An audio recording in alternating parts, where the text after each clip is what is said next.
Boss, extremely sorry for late. Extremely sorry for late এটা আপনি কতবার বলেছেন মনে করে দেখেন একটু। অনেকবার। এটা last extremely sorry. Last extremely sorry এটা কতবার বলেছেন এটাও একটু মনে করেন আপনি। এটা লাস্টের লাস্ট, আর লেট হবে না। মহা মুসিবতে পড়লাম, আপনি নতুন কিছু শোনান, একই কথা শুনতে আর ভালো লাগে না, আমি টায়ার্ড হয়ে যাচ্ছি আপনার সাথে। চেঞ্জ করে বললে খুশি হবেন বস? আজকে কিন্তু আপনারে এত হ্যান্ডসাম লাগছে, একদম মনে হচ্ছে অমিতাভ বচ্চন। এই বুড়ে বেটার লগে আমার তুলনা করলেন? শাহরুখ খান সালমান কি মরে গেছে? খবর নিয়ে জানাই আছে না গেছে।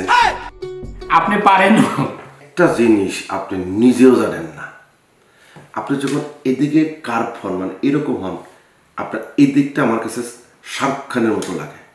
আবার হাসতে হাসতে যখন টুল পরে আপনার গালে বা দিকে নেন, তখন তাকালে মনে হয় সালমান খান। মানে এই দুইটা খানের মধ্যে আপনি খান খান অবস্থা আছেন।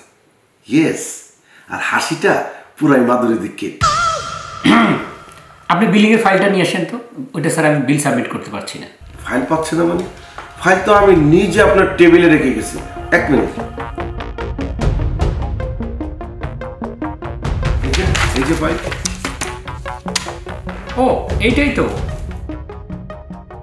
আমি সকালবেলা থেকেই ফাইলটা খুঁজছিলাম। ধন্যবাদ আপনাকে। আপনি আমাকে যেমন বিশ্বাস করেন, পছন্দ করেন, ভালোবাসেন, আবার আমি একটু দেরি করলে কষ্ট পান, আমি কিন্তু আমার দায়িত্বের কখনো অবহেলা করি না। আমি মনে করি এই আমেরিকাতে আপনি আমার অভিভাবক। ছোট্ট একটা চাকরির জন্য আমি অনেক কষ্ট করেছি। আমার কাগজপত্র ছিল না, কোথাও কেউ কাজ দিতে চায় না।